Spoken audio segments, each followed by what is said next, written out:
Dans le Nord-Pas-de-Calais, à Lille, l'association Le Nid vient en aide aux femmes qui veulent sortir de la prostitution. Bertrand Lemaître est militant depuis 40 ans. Chaque semaine, toute son équipe de bénévoles se mobilise pour recevoir des prostituées ayant besoin d'aide. Les personnes vont venir pour des démarches, des choses comme ça, pour sortir de l'isolement. Il faut qu'il y ait des gens qui les accompagnent. Lors du procès DSK, Bertrand Lemaître était partie civile au nom de son association. Pour lui, la prostitution est une forme d'esclavagisme. À la barre, il a eu cette phrase marquante : « Monsieur le Président, le corps d'une femme n'est pas fait pour être pénétré 5 ou 10 fois par jour. » Un des principaux objectifs du Nid est l'accompagnement des prostituées. Des femmes venant de tous horizons, et notamment des maisons closes de Belgique. Des maisons sur lesquelles Bertrand Lemaître a un avis très tranché. Je dirais que c'est pire que le trottoir. Il ne faut jamais oublier les témoignages qu'on a ici, des personnes qu'on accompagne et qui ont connu les bordels, en Belgique en particulier. Qu'est-ce qu'elles disent souvent?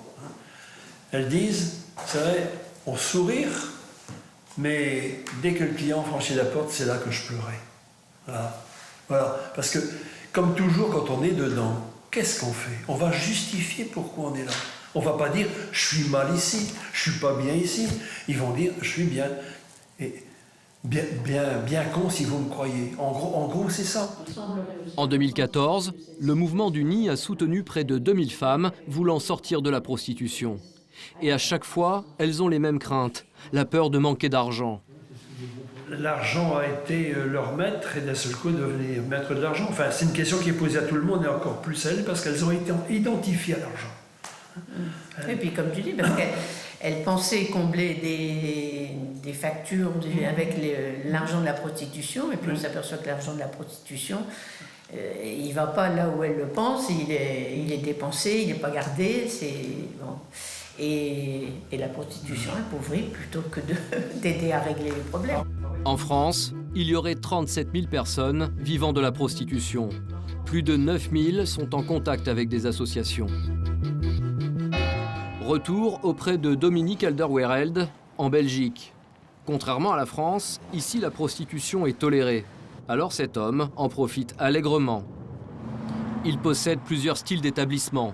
Des bars vitrines, mais aussi des maisons closes, plus discrètes, sans enseigne. Des établissements ouverts dès 10 h du matin, avec des filles toujours prêtes à recevoir les clients. Moi je sais qu'ici peut avoir un massage Institut Béa. Bonjour. Vous venez, je vous présente les filles disponibles. Vous choisissez celle avec qui vous voulez passer du temps. Et voilà, c'est aussi simple que ça. Non, pas du tout, monsieur. Non. Et puis, il faut demander parce que toutes les filles ne pratiquent pas. Si vous prenez 1 heure. Ok? Voilà. À tout à l'heure. Au revoir. Ici, la gérante de l'établissement, c'est Béatrice Legrain, une Française exilée en Belgique. C'est l'associée et la compagne de Dodo la Saumure. Ancienne prostituée, elle travaille avec lui depuis 8 ans. Elle connaît ce métier parfaitement et sait chercher son personnel là où il se trouve. Je suis contente, celle qui m'a appelée de Turquie, elle revient. Okay. Vous recrutez pas une fille qui va travailler dans un bar ou dans un salon de massage comme vous recrutez quelqu'un qui va travailler dans une boulangerie. On est bien d'accord. Comment est-ce qu'elles arrivent chez nous? Comment elles arrivent? Donc, je vais vous montrer. J'ai toutes les langues. J'ai Sophie, elle est en Allemagne. Elle me dit qu'elle part en Suisse et elle me demande après si elle peut venir. Donc voilà, on discute, elle m'envoie ses photos. Voilà, il y a des filles qui m'avaient écrit, elles étaient en Italie, en italien, donc voilà, elles sont venues, elles sont là. J'en ai beaucoup. Et donc, comment est-ce qu'elles vous connaissent? Mais moi, je mets des annonces un peu partout, dans plusieurs pays. Et puis, il y a aussi bouche à oreille, oui. Il faut tout le temps communiquer, en fait. Oui. Et ce qui m'occupe le plus, c'est la publicité. J'essaye d'avoir 4-5 filles dans chaque établissement. Des fois plus, des fois moins.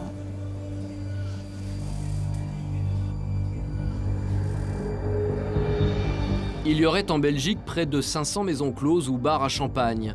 Autant d'endroits qui génèrent, d'après une étude de la Banque mondiale, un chiffre d'affaires de près de 900 millions d'euros. 80% des clients des maisons closes frontalières sont français. Cédric est l'un de ces clients. Il vient d'Arras et a fait 1 heure de route pour venir ici. Cela fait plusieurs années qu'il fréquente les maisons closes en Belgique, depuis qu'il s'est séparé de sa femme. Bah, vous savez, j'ai été trahi par... j'ai eu 2 enfants avec la femme avec qui j'étais marié avec elle. J'ai été trahi et depuis ce temps-là, faire ma vie avec une femme du sérieux, j'aurais du mal à faire confiance, quoi.